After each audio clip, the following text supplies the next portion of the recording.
still failing to control our borders. Defence, the first priority of any government, has been continually hollowed out. Can we trust our politicians to protect the armed forces? Join me, Mark White, on GB News. We are GB News, the People's Channel. And right across the United Kingdom. You can find us on Sky Channel 512. Virgin Media Channel 604. Freesat Channel 216. Freeview Channel 236. And YouView Channel 236. You can also take us with you on DAB Plus Radio. With the GB News app and at the website gbnews.uk. We're absolutely everywhere. Come join us on GB News, the People's Channel, Britain's news channel.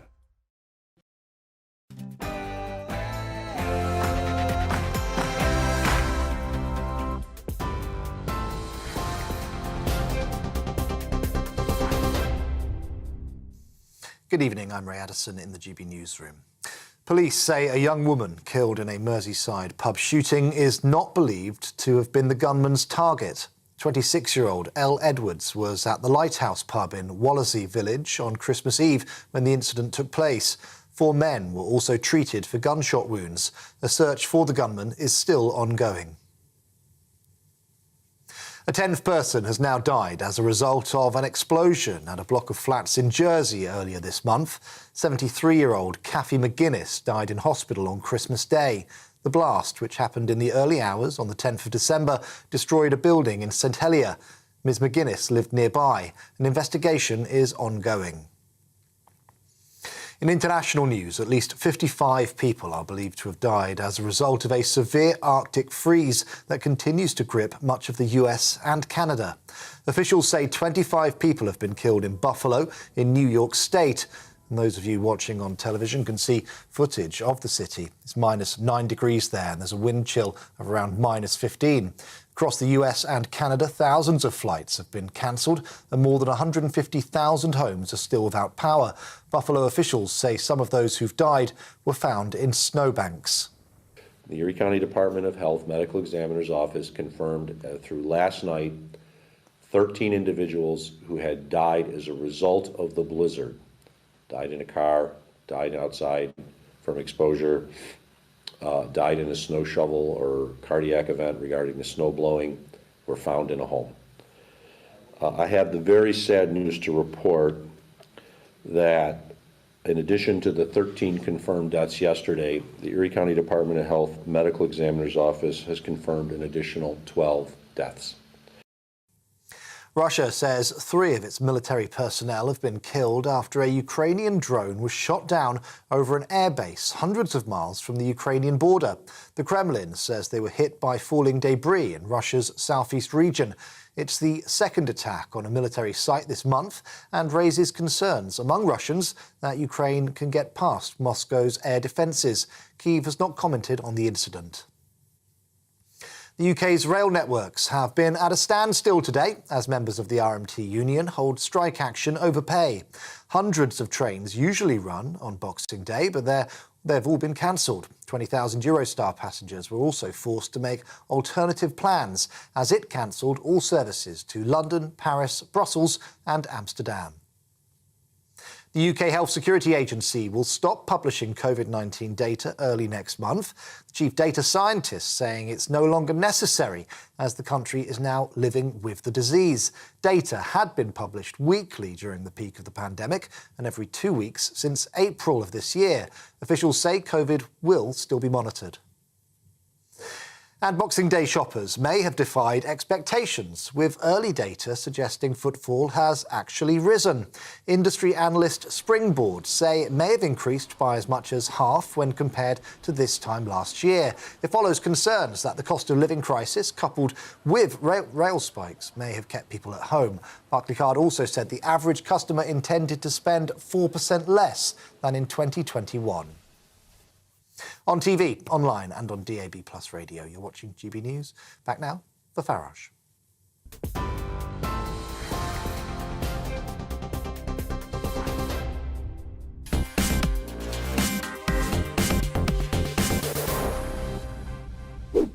I say you were sort of 50 a day man all your life. Yeah. How did you stop? Well, it's because we've just had the addiction specialist on earlier. Yeah. Well, there was a guy called Dr. Taylor who was one of the very few independent members of Parliament, and he represented the Save Kidderminster Hospital campaign. Right. And he told me what's in the average cigarette.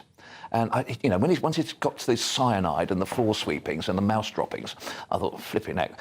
That's why it tastes so good. But what I do, I tried the patches. Now, that's a joke. If you're a smoker, you want a hit. You don't want a little background buzz. So forget that. Then I tried the chewing gum, but it took all my fillings out. Seriously. Did it really? Yeah, I chewed up. And then I discovered these lozenges. And they're absolutely marvellous, because, look, you... What, nicotine lozenges? Yeah.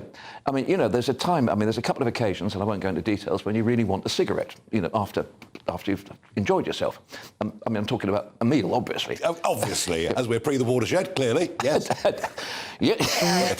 And a lozenge, that gives you that little buzz, a little bit of a hit. And then, mind you, I was on the bloody lozenges for 3.5 years. Well, you've done it, you've done well. But you've now given up being an MP. And I remember Tony Benn saying he was leaving the House of Commons to do serious politics. And you've stopped being an MP to now take real power, I understand. Oh, yes. For the first time, I'd spent, 20-odd years in Northern Ireland. I had a few positions. I brought bills through the House of Commons. I took the high hedges legislation through, much to the distrust of the Essex Federation of Naturists, who felt that they were going to be overexposed. But I had to say their bushes were safe. But I am now, and I hardly know how to say this, I'm the chairman of the Framfield Allotment Association Committee. Goodness me. Now, believe you me, we have a massive waiting list. And I look at people's plots and I say, excuse me, are you really cultivating this to the high standards we expect? I'm also on the committee of... And there's a waiting list for this stuff. Oh, good God, for an allotment in London? Yeah.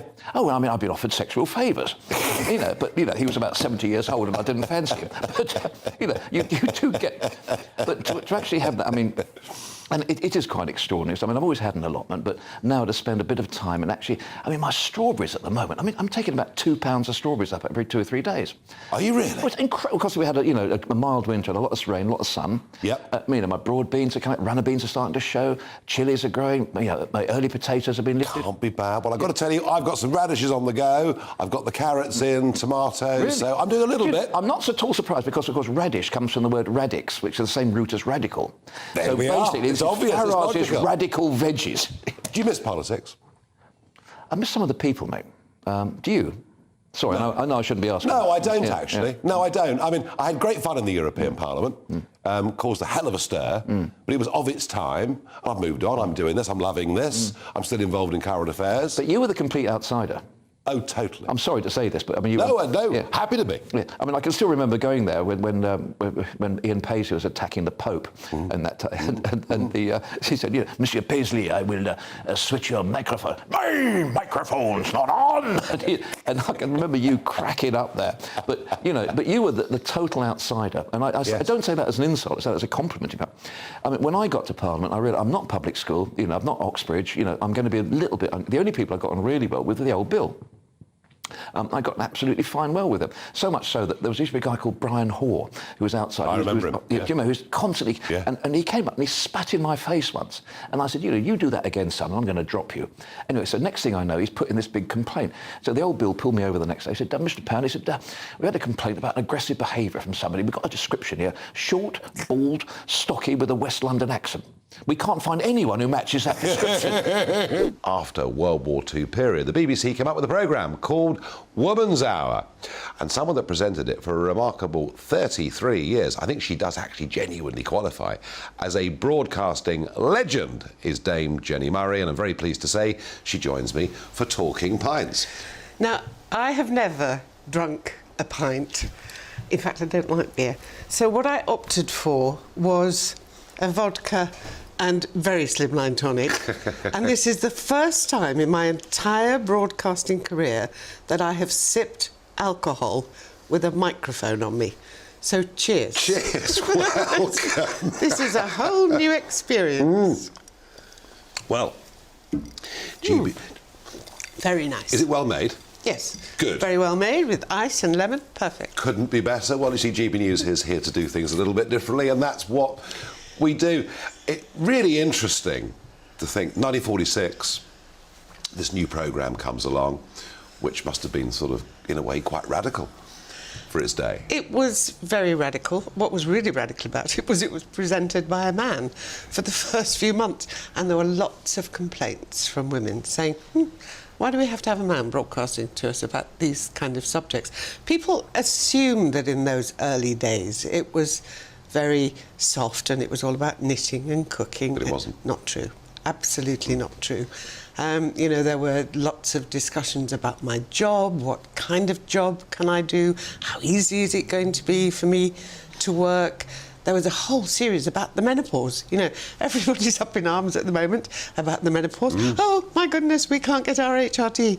1946, Woman's Hour was talking about it. And you were a young girl growing up in Barnsley in the 1950s, and this programme... 1950, and so my mother always used to say, you know, there was a very strict feeding schedule in those days, 4-hourly. And 2 o'clock in the afternoon, which is when the programme used to be broadcast, was broadcast at that time for years and years and years. And my mother always used to say, now, I'd been busy in the morning, I'd done the washing, I'd cleaned up the kitchen, I'd prepared the cake for your dad when he was coming home, and 2 o'clock I sat down to listen to Woman's Hour and I fed you at 2 o'clock. So clearly I was raised... It was meant to be. I was raised on Woman's Hour. It was meant to be. Absolutely. What a life you've had. I mean, talk about the ups and downs. Talk about the ups and downs. But now that you're older and wiser, I just wonder what marriage advice you'd give to younger people. In 1971, I was on the way to Woolwich Town Hall with my dad, Jock, in a cab to get married. And I said, Dad, I was 17. I said, what advice would you give me? He said, tell the cab to keep going as quick as it... I would say enjoy it. It's not for everybody. I mean, I've had a go. I've been married 50 years now, nearly, if you add them all up. No, and people said, why did you... It must have cost you a fortune getting divorced. Yeah. Great money spent, though, I think. If you want a serious answer, relationships are difficult to do. And relationships in show business, I was a 23-year-old bloke, money dropping out the air, and ladies coming from everywhere. It was just too much to bear. Nigel. No, I get it. Jim, talent shows. You know, talent shows are big news on telly. Yeah. Still these days. But for you, it was New Faces, wasn't it, that really did it? New Faces, 1976. March the 9th, 1976. It was a Tuesday. 7:30, I won it, and I phoned my mother, and I said, Mum, I've won New Faces, and you'll never have to work again. And she never did. There you go. Yeah, that's good.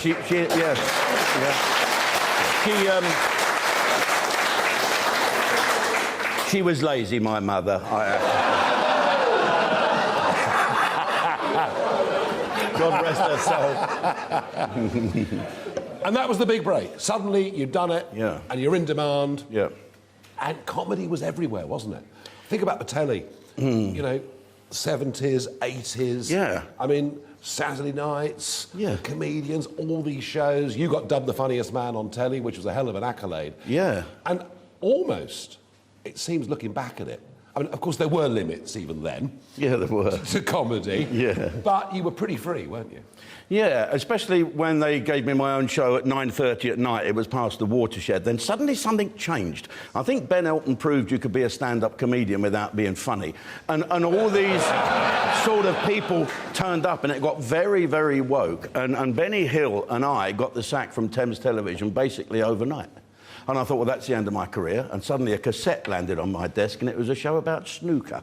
Yeah. And they said, would you like to do it? That was your big break? That was my big break. Yeah. So I said, I'll do it, and get my mate on it, John Virgo. So the two of us did big break for 12 years. Yeah. 12 years. Yeah. You don't see it anymore. And Generation Game. I mean, these were really... I mean, this is when sort of Saturday I stood in for Bruce Forsyth when he was sick. And so I basically got the job when they negotiated with him. And I'm still waiting for the card from Bruce to say good luck, but it may not happen now. No, me and him never got on. And, of course, sadly, he died. I don't know what he died of. I think it was he had a nasty seizure, I believe. Nasty seizure? No,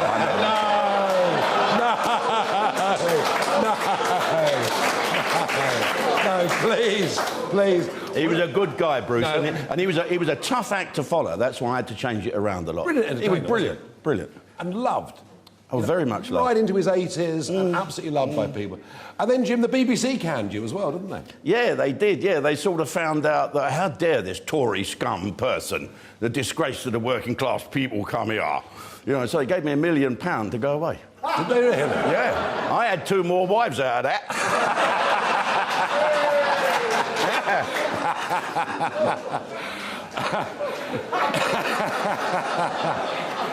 Some of your material has had to change, but that would happen anyway. There are social trends that change, and things that were not acceptable one day are the next, and vice versa. We're talking about Chalky here. Yeah, Let's Chalky cut to the in chase. particular, yeah. Well, this Chalky character, A, was never called Chalky White, and he was based on a school I went to in Shilton. A lot of the black lads still had West Indian accents, which I thought was a fabulous accent. And I created that character to be loved, and it was loved until now. Somebody looking back has basically pulled that statue down. And of course, I don't do it now, because I'd love to take these people on and say, don't be so ridiculous.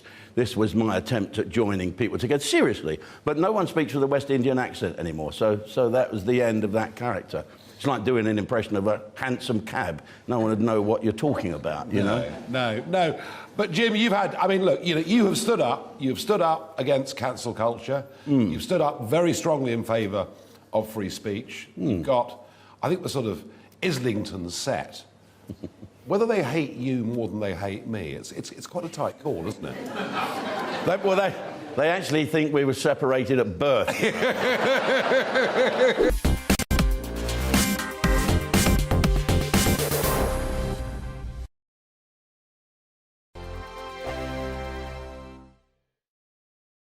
Monday to Thursday, 9 p.m. till 11 p.m. Join me, Dan Wootton. I'll bring you the sharpest takes and hottest debates. Do you not believe in prison? I don't believe in prisons. I'm completely stunned. I guarantee you there'll be no spin, no bias, no censorship. I actually was personally quite offended by it.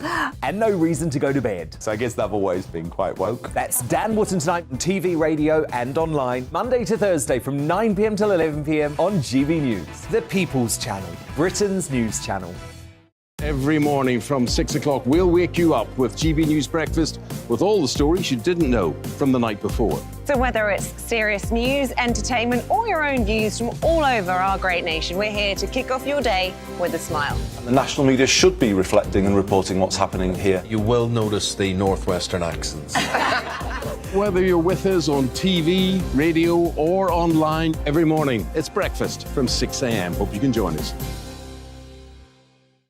Join me every Sunday at 6 p.m. for Gloria Meets. In exclusive interviews, I'll be finding out who our politicians really are and what they really think. It's something that you would never want anyone to suffer. I didn't know what channels there were. I didn't think I'd be believed. I must have weighed about 7 stone and I'm 5'8". My instincts was to sort of cover this up. I mean, clearly that was a mistake. Join me every Sunday at 6 p.m. on GB News, the People's Channel, Britain's news channel. Hello there, it's Eamon Holmes here from Breakfast on GB News. We're not just on your television and your screens, you know. We're on DAB plus digital radio, so you can listen to your favourite shows on the move. If you've not yet listened to GB News Radio, it's very simple. We're on your radio player and TuneIn apps, on your smart speaker, phone or tablet, or online at gbnews.uk. Take us with you wherever you go. GB News Radio. You never have to miss a moment of the People's Channel. My name's Tom Harwood and join me 9:30 a.m. every weekday for The Briefing, your one-stop shop for everything you need to know about what's going on in politics today. I wonder if this is a deal that might need to be like the biscuits in this factory, twice baked. Is there not an opportunity here to win out against the extremes? Tom Harwood, GB News. What are you going to do about it?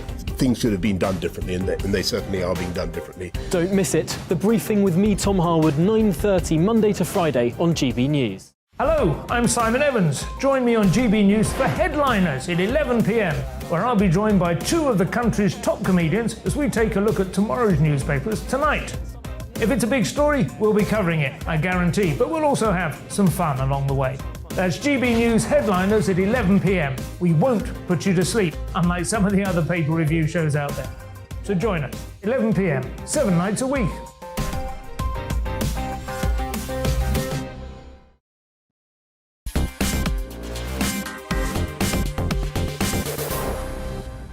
delighted to hear that Cameron got something right. That's cheered me up no end. Look, because I regard David as a friend. Yeah. He did a wonderful job in bringing the Conservative Party back into government, and whatever you think about Brexit, David Cameron he gave the people a chance to have their say, while at the same time arguing against it. In a sense, he was a winner either way. He was forced into it, wasn't he? But I mean, that's by the by. But you were a Brexiteer, weren't you? Well, look, this is actually a bit of a sticky point because, and I shouldn't go into private conversations, but sure.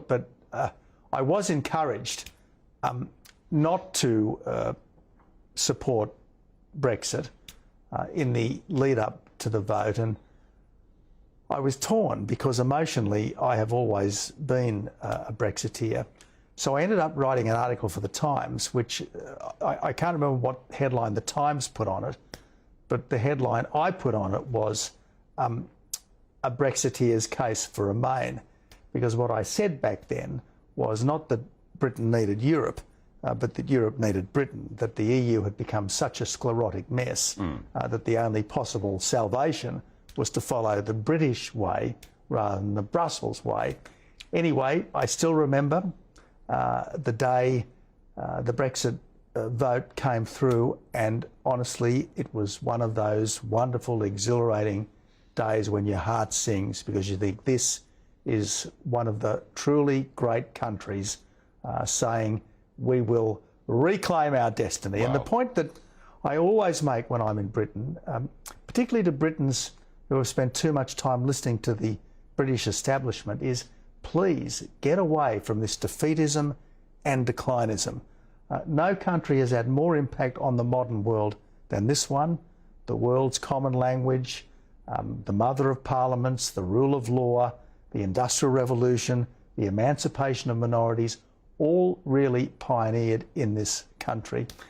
And no country on earth has more reason to be proud of its history, its achievements, and therefore no country on earth should be more ready to face the future with confidence than this one. We are being made a laughingstock through the English Channel.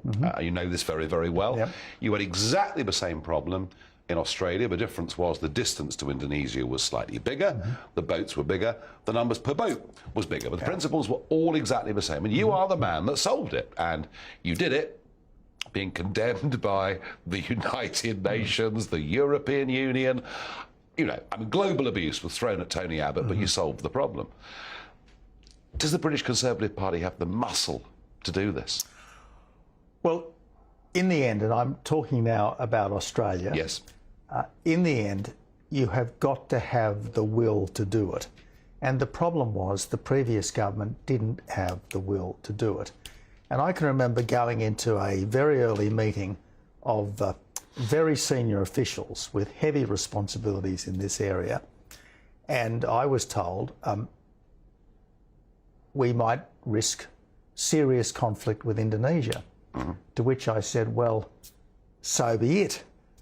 If boats were coming from Australia to Indonesia, do we think for a second that the Indonesians would hesitate in taking the strongest possible action to stop these boats? And serious countries do not allow themselves to be taken advantage of by, in this case, criminal gangs who are smuggling people in for all sorts of nefarious purposes, as well as, yes, people who just genuinely want a better life. So we had the will, we had a plan, we adjusted the plan where necessary. When the people smugglers kept scuttling their boats, preventing the turnbacks that we wanted to do, we gave them unsinkable boats, which we towed to within a mile or so of Indonesia's waters with just enough fuel to get back to Indonesia, and off they went. Now, this is not the Timor Sea. The English Channel is not the Timor Sea. Indonesia is not France. But one way or another, the British government just has to say that the way is closed. And I am I think the Rwanda deal was certainly a big step in the right direction. It's a real pity that the legal work had not been done to avoid the jurisdiction of that European court. Well, but I understand there are steps in train to avoid anything There's a like bit that of in the unfinished future. business. No, there really is. But what you did is an inspiration to many, many, many of us. I'm joined today by a guy who was an all-round entertainer, a funny man. He can play straight men too, but he's not also keen on that. He likes to make people laugh, but it's impressions, it's singing, it's presenting TV shows, it's EastEnders. EastEnders, yes. Yes. In EastEnders. I did that for 14 months, and I imagine myself having a sort of romance with the likes of Ronnie or Roxy or Kat. And I ended up having to snog Shirley every episode.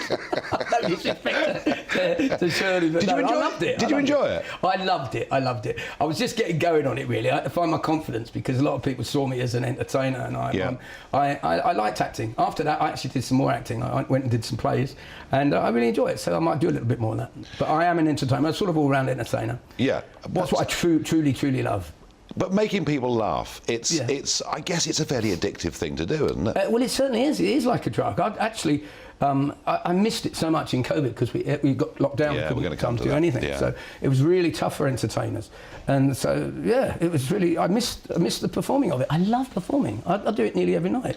And this started when you were a kid? Yeah, well, sort of around about 14, 15, yeah. I just had a natural ability to sort of impersonate like God, and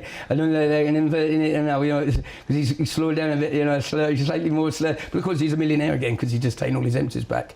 But when you go out and try to live your life, people expect you to be funny at the local petrol station. Well, it's nice that they remember me. I mean, someone came up to me tonight and said, well, you don't half look like Bobby Davro, no offence. I said, I am Bobby Davro. They said, really?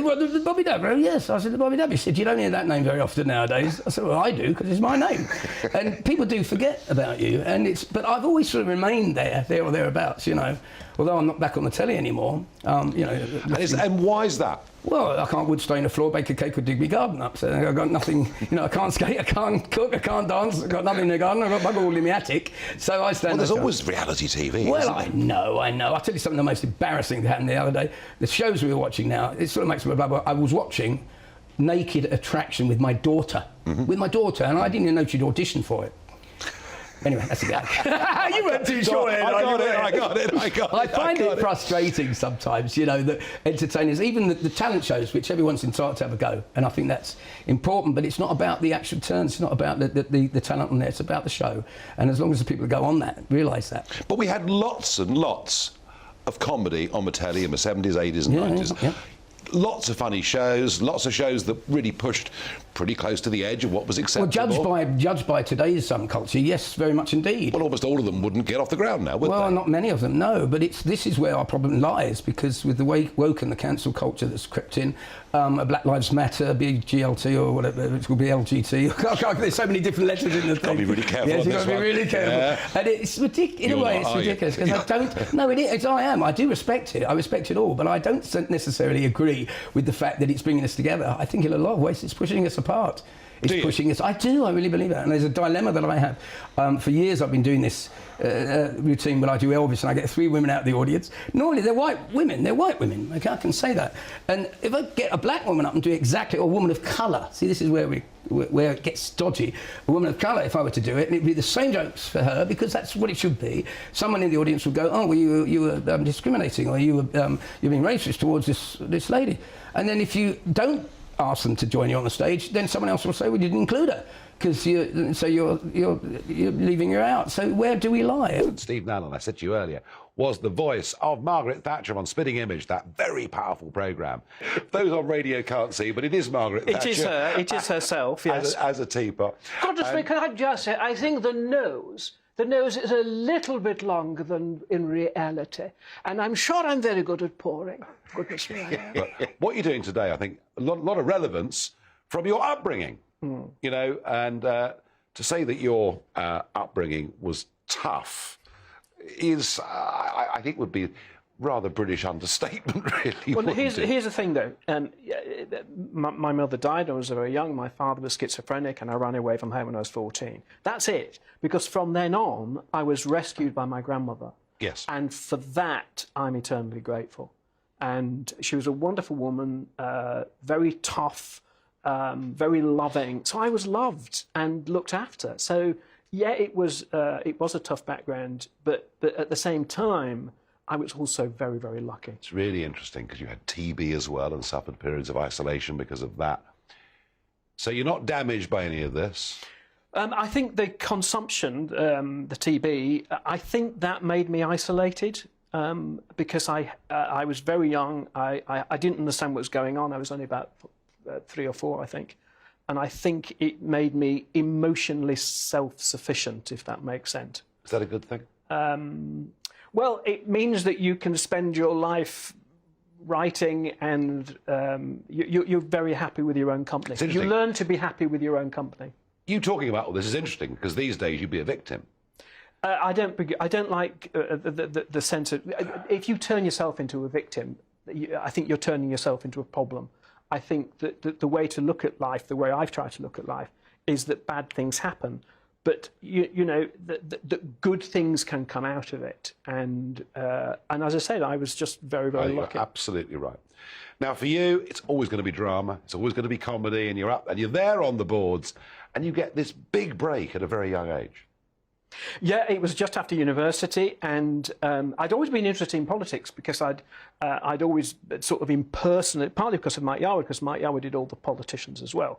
So I'd always been, and it was a political household as well, and so Radio 4 was on all the time, so I knew all the politicians. Yeah. So I met John Lloyd, and I did my Margaret Thatcher, and he said, "Who else do you do?" And I said, "I do Roy Hattersley," and Roy Hattersley was a wonderful character to do because he claimed to be the eponymous hero of spitting image because the only puppet who actually did any spitting. And so I was actually, it was just one of those things where it was exactly at the right time. I was the right person for the show, and they hadn't cast anybody either. Right. Yeah. You know, what actors sometimes think is that you know, they've sorted out the casting. Well, often the producers are desperate for people. Now, everything to fit it, the stars were somehow... And suddenly you're in, and the thing just takes off like a rocket, doesn't it? It does. Well, it takes a year or so. The initial viewing figures were a bit low. But then what happened was the pictures of the characters started appearing in the newspapers instead of the characters. So on budget day... I remember your voice more than that. Well, that's the other thing. Yeah. You know, you remember, and I did, another one I did on Spitting Image was Robert Ronsey, and the real Robert Ronsey spoke very slowly and precisely. And John Lloyd, our producer, said, "Steve, this is useless, you know, it's too slow, you've got to speed it up." He gave me the best note I've ever had from a director. He said, "Do it as a 7-year-old boy." So I took that voice and speeded it up and made it much younger. And everybody in the Church of England, we're not actually far from it. No, we're not, Lambeth Palace. They all impersonated my impersonation of Robert Ronsey.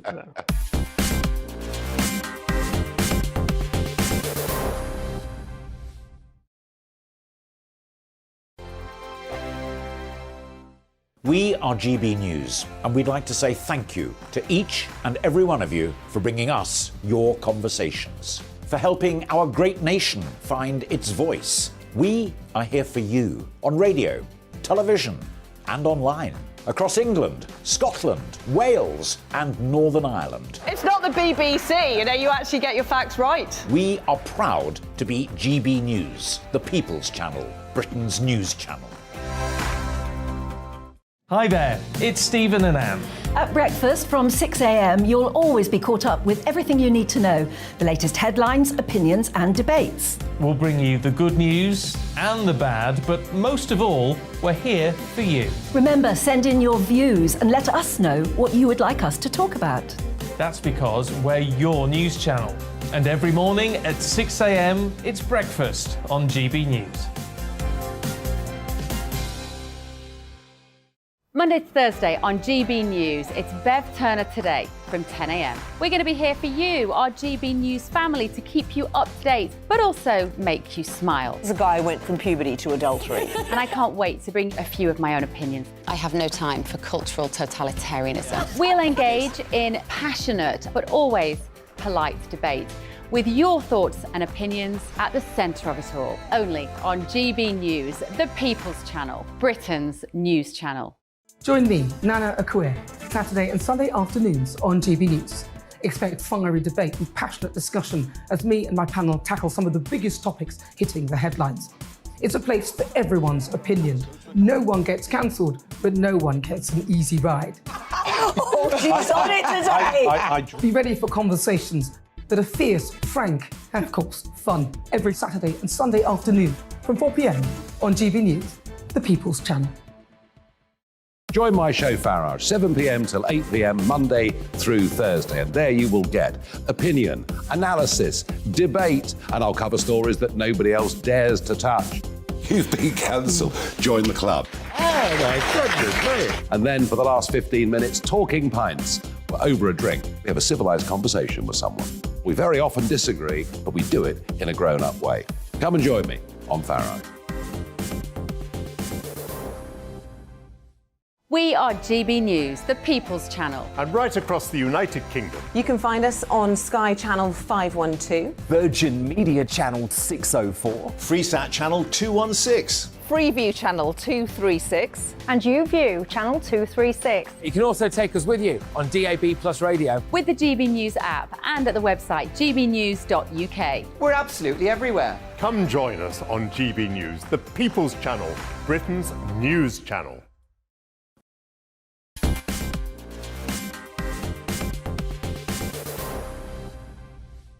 You worked here?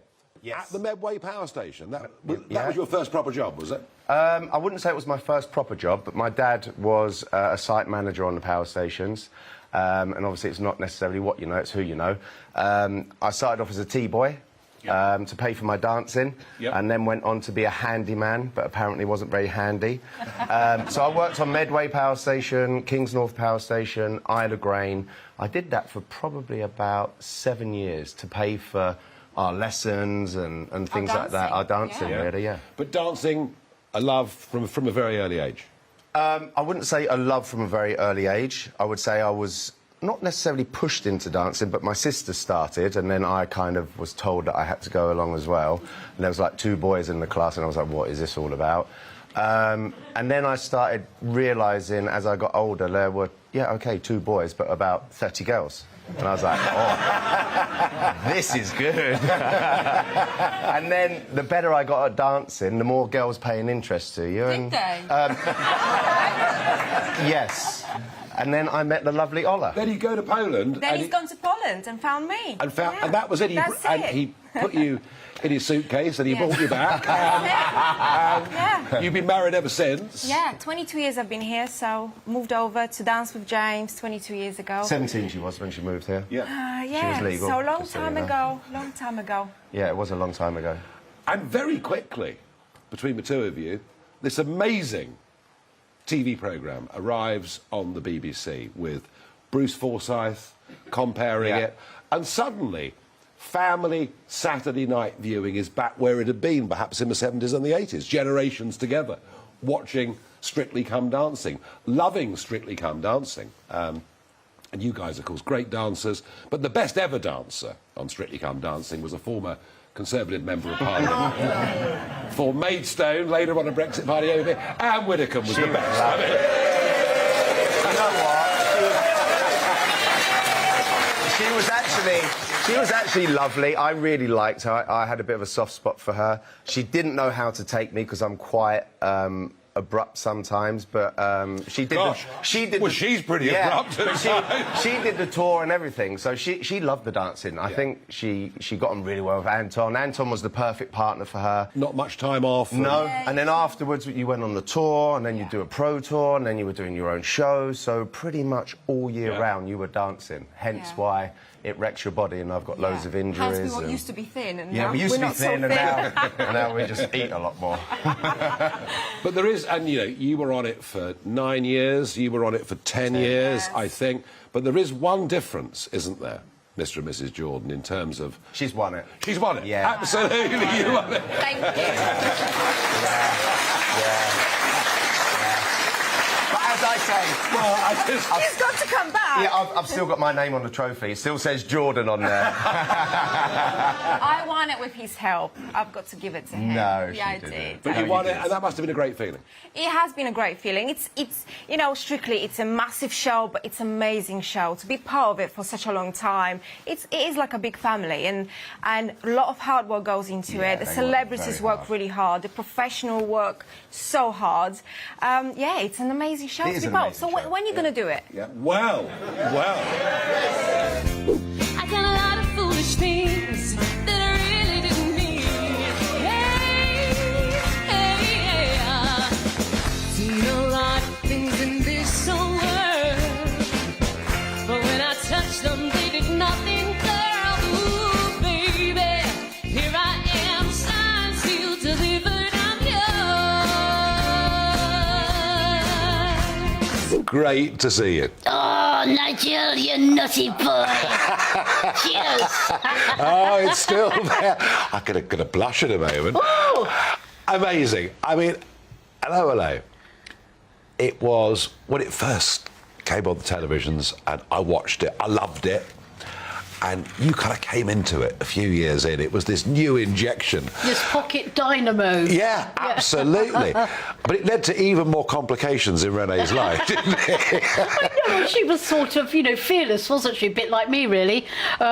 Short and to the point. You've done lots of things in British comedy.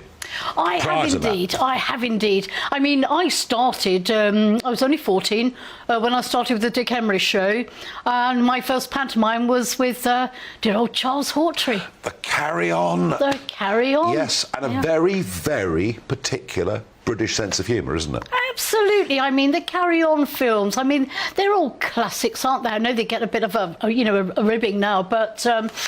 well, what doesn't? We get to a stage where we're a little bit frightened to do or say anything, aren't we? Well, and it's very interesting that you're here today, and you saw this polling that Professor Goodwin produced earlier. Yeah. And that asked specifically about Dad's Army and 11.5 Hot Mum, because they were the two programmes mentioned in Penny Morden's book. But it equally could have been Hello. Now, I was, and I'll tell you this, I was in 2015, as the general election approached, asked what British comedy shows I liked, and Hello was on my list. I love it because it takes the mickey out of absolutely everybody without fear or favour. I know. And I was really, really laughed at by, the establishment here. It just showed that I mean, the French were randy, the Germans were kinky, the English were stupid, weren't they? I mean, who could possibly take offence at when the Germans had to speak English sometimes, and all they went was far, cup of tea. I mean, oh crumbs, it was tongue in cheek. So you're not ashamed of being in Hello? I'm ashamed. I'm so proud of it. And it appears that Channel 5's not ashamed of it. We've just made a documentary. It's not out yet, but it will be out later this year. So I've got a whole new fan base. I've got young children, now, the next generation around, and it's still shown 95 countries worldwide.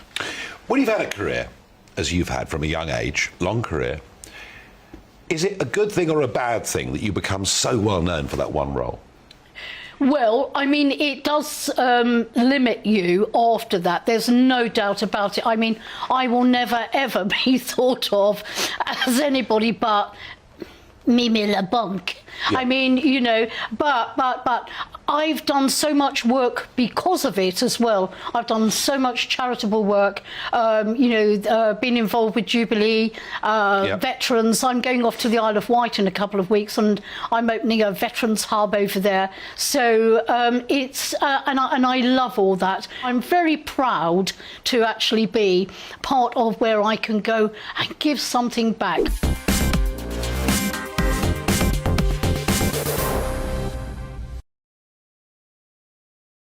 Here on GB News Live, we'll be keeping you in the picture, finding out what's happening across the country and finding out why it matters to you. We'll have the facts fast with our team of reporters and specialist correspondents. Wherever it's happening, we'll be there from 12 noon on TV, radio and online. GB News, the People's Channel, Britain's news channel.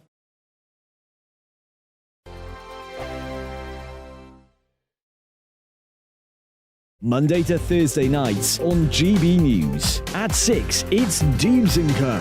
7 o'clock, Farage. At 8, join Mark Stein. And at 9, Dan Wootton Tonight, followed by Headliners. On TV, radio and online. This is GB News.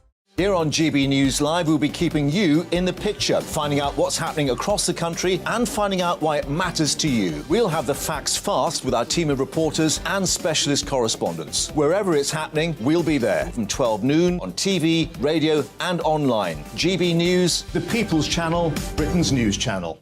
Hello, I'm Michelle Dewberry and you can join me every weekday 6 till 7 on Dubes & Co. Me and my panel will get stuck right into the day's events and I can tell you, in fact, I can warn you, expect some robust debates, some strong opinions and perspectives from both sides of the fence. It's about you at home as well. I love to read out all of your comments, or at least as many as I can. So join me, Michelle Dewberry, Monday to Friday, 6 till 7 on Dubes & Co. We are GB News, the People's Channel. Why not take us home with you by visiting the GB News shop at gbnews.store. You'll find all the official merchandise, a really good present actually for yourself, your friends or your family. We ship across the UK mainland at no extra cost. GB News, the People's Channel. I'm Mark White. As GB News Home and Security Editor, I cover those key issues that are so important to you. Our authorities, our communities doing all they can to combat violent crime. With the public services under unbearable strain, why are we still failing to control our borders? Defence, the first priority of any government, has been continually hollowed out. Can we trust our politicians to protect the armed forces? Join me, Mark White, on GB News. We are GB News, right across the nation. You can get us on television, on radio, on digital. We're absolutely everywhere. Amazing! You see, amazing! You remind me of me in the European Parliament. But here's the most important bit. We are not part of the mainstream establishment. We think and speak just like you do. We are the People's Channel. Magnificent. That's really, really thoughtful. Come and join us on GB News, the People's News Channel.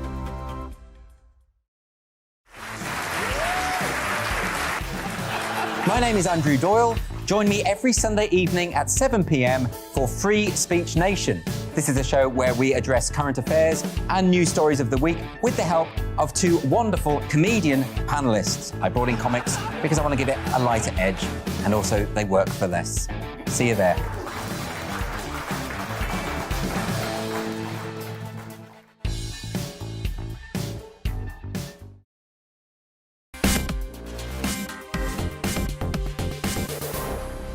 All the years that I spent working for the royal family, and I was very and I was very privileged to be part of that. And I had some great times, some good times, some bad times. But without question, the one person that sort of always came out, always on top was Her Majesty the Queen. And you mentioned earlier working with Diana. Diana had a real sense of duty. Despite what a lot of people said about her.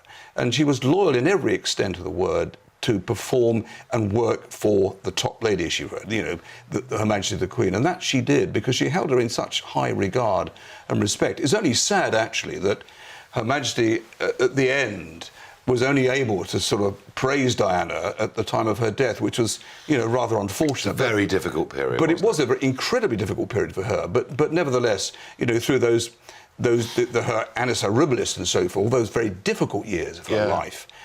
Here we are now, and the loss of her confidant, her consort, her husband last year. And if we believe the Crown, and I mean, how good is the Crown in your view? Well, I mean, I like the Crown, like many other people, but I mean, I'm sure Peter Morgan will say, well, look, this is a piece of theatre, which it was. Yeah. But at the same time, there was a lot of fact in One of the things in that fascinated me and you can perhaps tell me whether it's right or not. Maybe. Is that, well, I don't know. But I mean, you were there. Is that actually Prince Philip was very good with Diana? Is that right? Well, interesting. That's a very good point, because I remember at the time, towards the end of Diana's problems, the one person she said that was really helpful was actually Prince Philip, and she said that she had, typewritten written letters from him.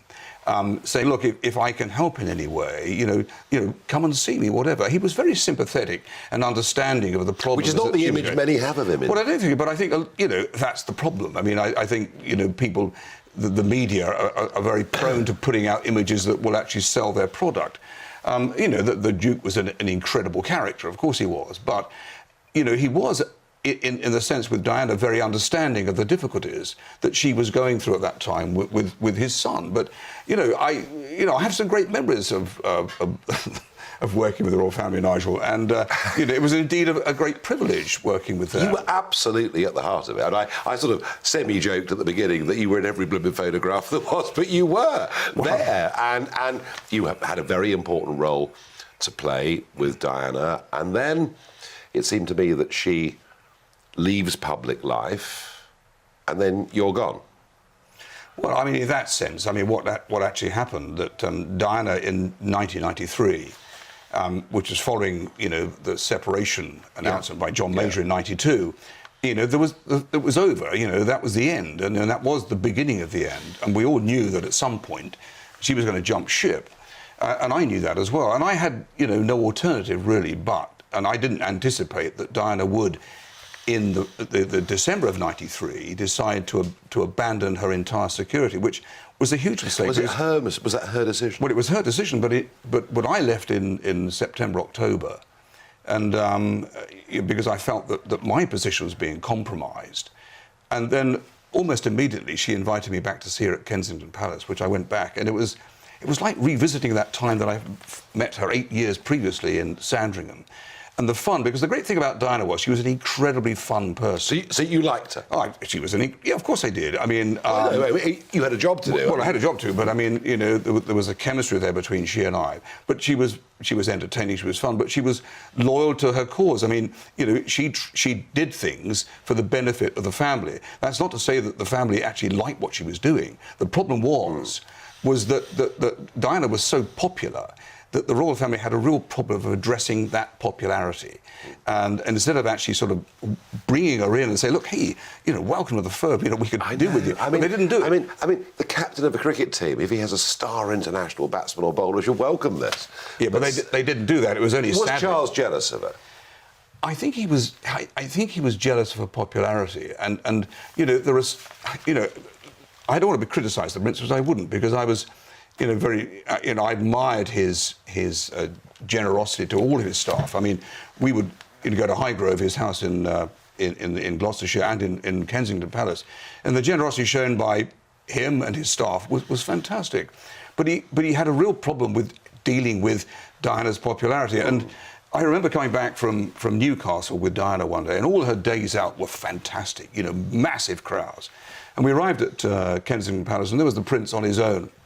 And he said, oh, have you had a great day? He said, and she said, yes, fantastic. Where are you going? She said, oh, he said, I'm going to do my churches in the city. She said, well, do you like that? And generally sort of trying to engage in a conversation. And she said, would you like me to come with you? No, they'll only be interested in you. And this was the problem. It's such a shame in that sense, Nigel, that really, because actually Diana's format was really to represent the very best interests of the family, and unfortunately they had a problem with dealing with that popularity, but she did change. Peter, your career, amazing career. I mean, 125 caps for England, over 1,000 first-class games, more than anybody's ever managed to do. Big highs, big lows, I guess. Yeah, well, 30-year career, you're going to have those sort of moments, and obviously some great highs, winning 2 European Cups, as it's now Champions League. For those watching us on telly, we're seeing Peter through the years. I've left the curly wig at home now. But obviously, won 2 European Cups with Nottingham Forest, and And obviously for England, got very close to getting in the World Cup final on a couple of occasions. Yes. But no, Yes. We are not, by the way, because today's a day to celebrate all things football. We will not be showing the Maradona clip, all right? Well, that's a good thing, really, because it was the greatest player in the world getting away with cheating and not apologising, which is, I think, the worst. Never did he? No, never did, because whatever reason, I thought he played up to the crowd a little bit. But that's he cheated. I was getting the ball, and a lot of people know that and don't respect him for that. No, well, it's obvious, isn't it? And Peter, what happens when when football's been your life? As a professional, a true professional, which you were. When you have to retire, it must feel like you're bereaved. To a certain point. I mean, I finished with England on a high after 1990 World Cup when we got to the semi-final. I'd been there 20 years and I felt it was the right time to go out. I didn't want to be one of those players that got dropped and left out because I was too old. So, I was happy with my England career and, once I knew that, I wasn't really enjoying it as much as, and as you get older, every single mistake you make, he's too old, his age, you're leaving yourself open to criticism. I mean, I've always had criticism being a goalkeeper, but, You can't do right, can you? No. I mean, I remember we played Nottingham Forest in the semi-final of the European Cup, and we were 2-0 down at home against Cologne, which was unheard of, and it got 3-2 in front. They brought on a Japanese player, I can't remember his name, who in the last couple of minutes turned, hit a shot, and he was going to bounce in front of it, but kept low, and it sort of hit my elbow, and it was 3-3, and I picked up the paper next day and it says Japanese sub sink Shilton. So I thought I was going to. Fortunately, we beat 1-0 over there and got to the final.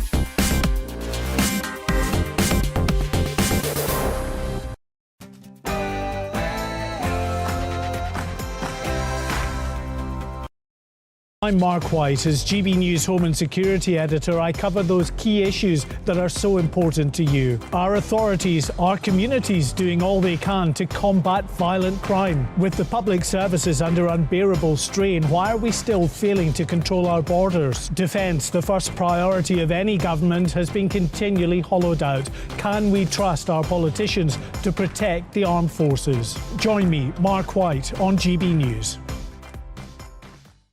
We are GB News, right across the nation. You can get us on television, on radio, on digital. We're absolutely everywhere. Amazing! You see, amazing! You remind me of me in the European Parliament. But here's the most important bit. We are not part of the mainstream establishment. We think and speak just like you do. We are the People's Channel. Magnificent. That's really, really thoughtful. Come and join us on GB News, the People's News Channel.